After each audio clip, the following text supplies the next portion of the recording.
నానా?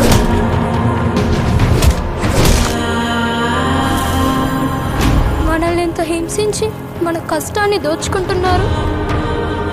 ప్రతివాడిని వాడి పైవాడు దోచుకుంటాడు. మనల్ని దొర దోచుకుంటే దొరని గోల్కొండ నవాబు దోచుకుంటాడు. ఆ నవాబును ఢిల్లీలో ఉండే మొఘల్ చక్రవర్తి.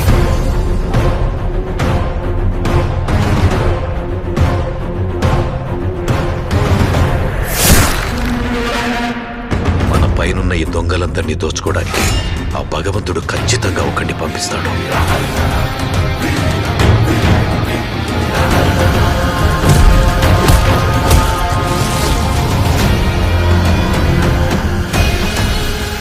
వాడొచ్చి దొంగ దొరలందరి లెక్కలు సరిచేస్తాడు.